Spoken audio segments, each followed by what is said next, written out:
Well, good morning. It is. What a privilege to be here and to speak with infinite intelligence. We feel the same way about you. It's been such a privilege for me when I first got introduced to Abraham. It was like the continuation of a spiritual path I've been on my whole life. Yeah.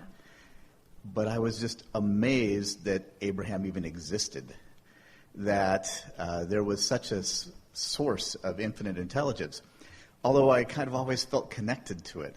Well, there it is again. It's what we were talking about already, isn't it? So it's always been there, but until you get into a vibrational place that allows you to realize it, you don't know it's there. That's what we were saying. It feels like, oh, where have you been?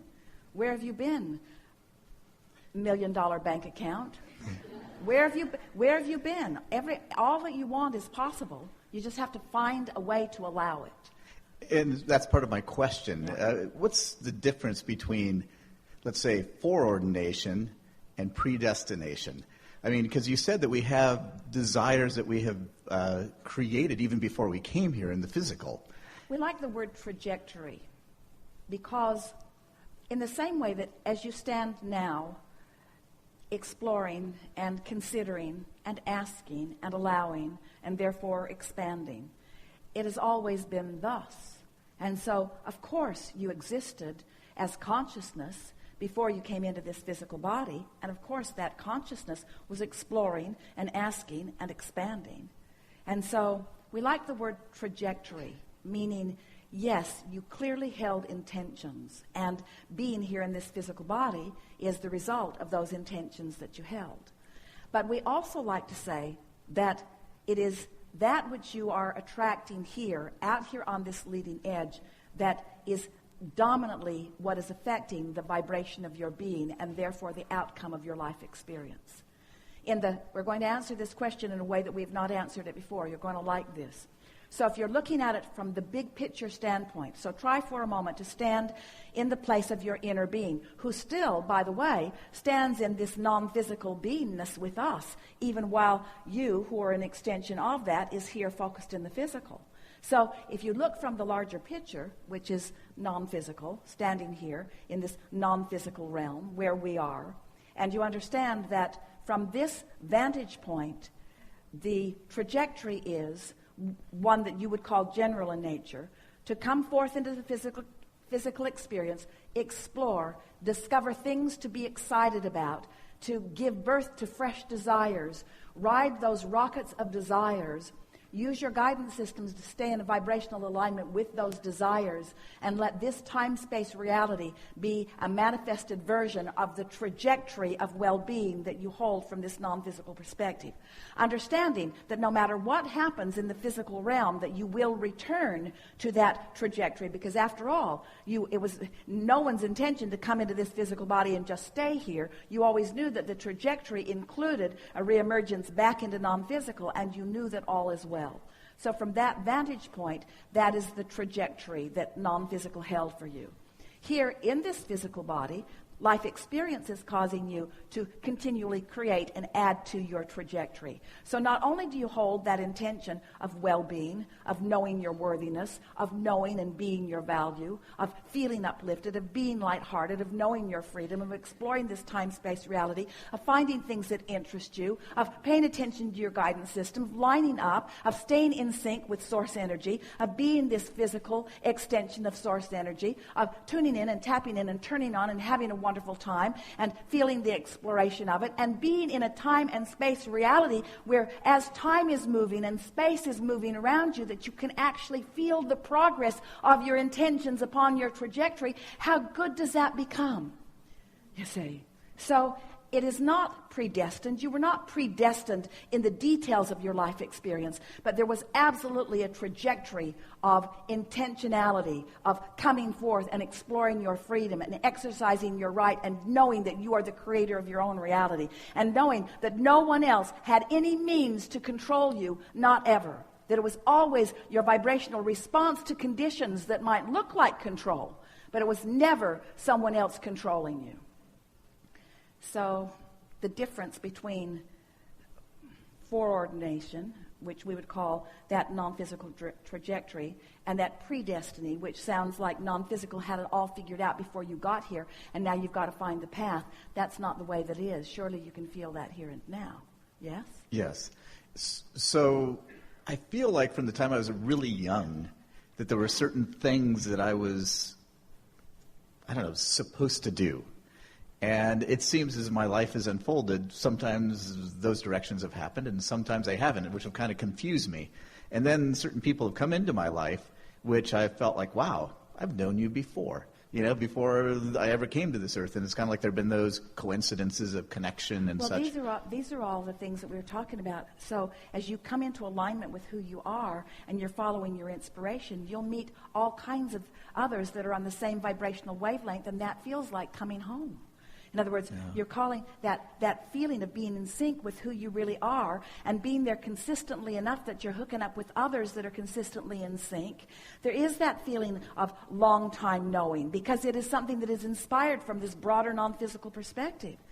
Really, whether you're calling it predestination or foreordination, we want to say that, of course, all of us have intended to come into this physical time-space reality and live happily ever after. In other words, it is the well-being of all that is so dominant that the only time that any of you get off that path, negative emotion shows you that you're off that path. Every time shows you that you're off that path. So we cannot talk about a trajectory or a path or even guidance without helping you make the case for somebody had something planned before you got here. But this is the way that we've been trying to make that easier for you to understand. You were source energy before you came into this physical body, and the larger part of you still is.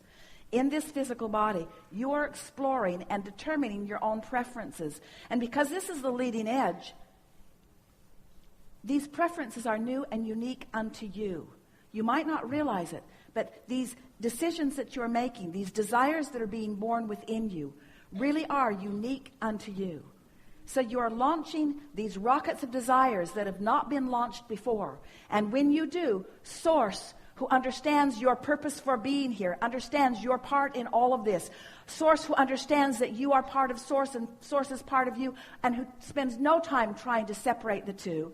Source rides completely with you toward your desire and becomes it and stands there being it, knowing that eventually you'll pick up the trail, you'll find the trajectory, and you'll come home to this expansion. Many people croak to do that. In other words, because they don't give up their awareness of what is, they don't give up their negative emotion, they don't give up their conditional thoughts until they make their transition. But it's there as a sort of guiding vibrational light for you to feel your way to. And of course, when you find your way to that, that's just we've been over the years describing this to you in so many ways in order to help you to understand that we are really all one, that we are consciousness and awareness of well-being, and that consciousness and awareness of well-being gets to manifest into the details of the joyful life that you are individually living, you see. And so you certainly are not puppets on a string, because you're out here on the leading edge finding things to desire that have never been desired in all of the universe. And when you find something new to desire and you come into complete alignment with your desire, that is just as good as life becomes. It is so wonderful. And so what I love about what you say, too, and what you said this morning is really helping me to fill the gap, between what I kind of feel pulled to, what I desire, and where I'm at the moment. We're very eager to help to bring this conversation, this ever-evolving, never-ending, satisfying, co-creative conversation that is happening here in these gatherings. We are really eager to come with you into your physical world, where you are the realizers in physical terms of the desires that are born within you here and now. We've spent years through this format of Esther convincing you in your worthiness, in the rightness of the creating of your realities. And now we think it's time. There are so many of you who are understanding it, who are understanding the consistency and the constant atmospheric surrounding of law of attraction. It's time for your dreams to become reality. It's time for you to start feeling elation when a desire hatches within you, because there is belief in the complete unfolding of it.